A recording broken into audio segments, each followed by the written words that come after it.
O Abismo, capítulo 21. Outras criaturas. A grande ave abria e fechava o bico enorme, como se deglutisse alguma coisa. Tínhamos a impressão de que o cansaço dominava-lhe o organismo. Todavia, Orcus esclareceu.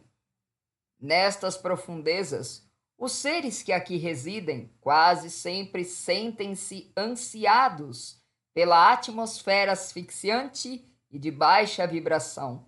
Embora ferozes, maus e desvairados, não conseguem sobrepor-se às forças da natureza. Não obstante, aduziu Atafon, que ainda mantinha a mão estendida em direção ao pássaro. Esses grandes seres do mal expedem instruções para a superfície através de outras criaturas que lá em cima lhe cumprem as ordens, rigorosamente acreditando-se instrumentos da grande justiça. Interferem na vida humana e, de certa forma, justificam a teoria de que o diabo disputa a alma do homem.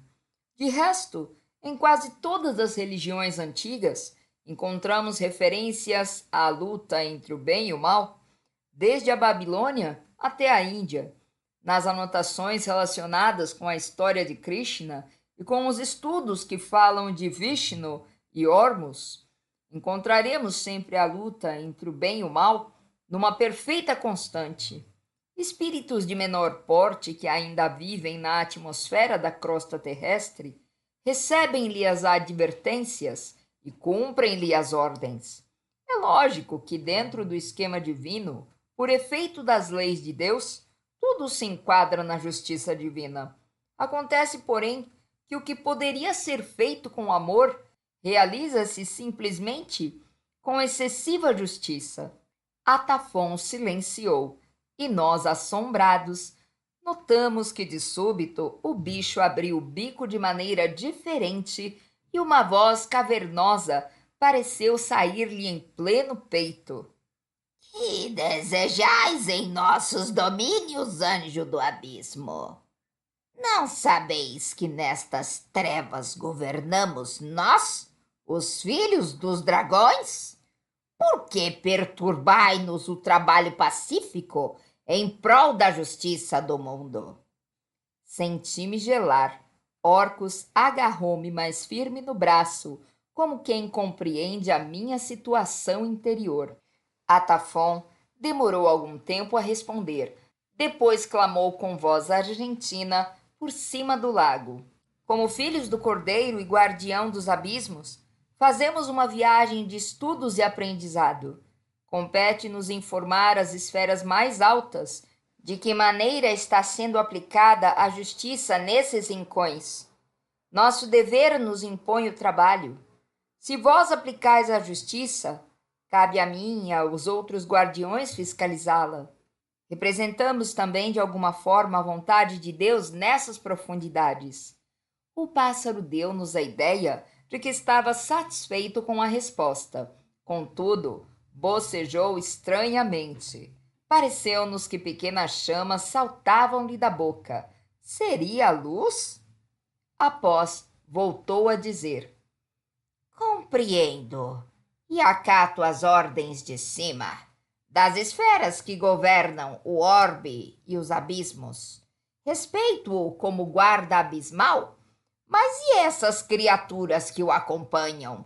Que direito têm de penetrar em nossos domínios? Já venceram elas o bem e o mal? Já alcançaram possibilidades superiores? Um grande silêncio se fez.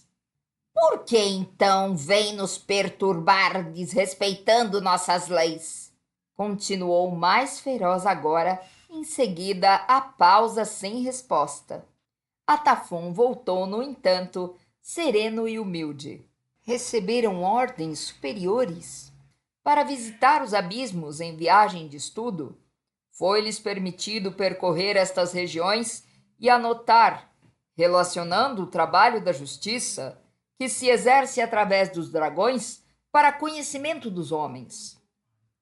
A palavra de Atafon pareceu tocar-lhe a vaidade e o orgulho, porque tivemos a impressão estranha de que atrás do bico prodigioso e em plenos olhos havia um sorriso de gosto e de alegria.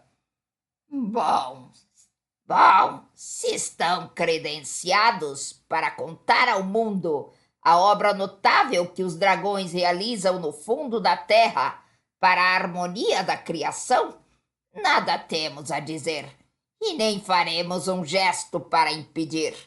Podeis percorrer os domínios que estão sob minha responsabilidade e que é domínio dos seres que já conquistaram poder para dominar e asas que nos libertam do solo. Assombrei-me com a interpretação sibelina que aquela criatura procurava dar de sua escravidão na forma. Eles não admitem, assegredou Orcus, de maneira alguma que estejam se degradando na forma pela permanência na imantação do mal. Querem fazer crer que o bico, os olhos de fogo, as asas negras, os pés semi-humanos e tudo mais são conquista gloriosa. Não veem a própria forma distorcida como um cárcere chaguento e terrível. Sonham que são seres que adquiriram maiores possibilidades. Com esse pensamento, adaptam-se às novas condições de vida nessas zonas infernais. Era espantoso tudo aquilo. No entanto, passamos a compreender que Deus, em sua misericórdia, permite que os seres adaptem a própria consciência ao ambiente, onde vivem, a fim de que não se desesperem ainda mais no caminho da dissolução. Orcus aplaudiu-me o raciocínio. Eu não cabia em mim mesmo de espanto e admiração ante a ave que fala. Há muitos seres alados como esse por aqui? Interroguei Orcus, ansiosamente. Atafon, porém, respondeu-me. Uma infinidade. Tudo na obra de Deus é grandioso. Existem aos bilhões. E o abismo é, por sua vez, subdividido em um número muito grande de departamentos. Dante identificou 9 círculos principais na zona leste. Acreditou que houvesse visitado todo o abismo. Na realidade, não percorreu nem 1/3 dessas zonas. Deveria voltar.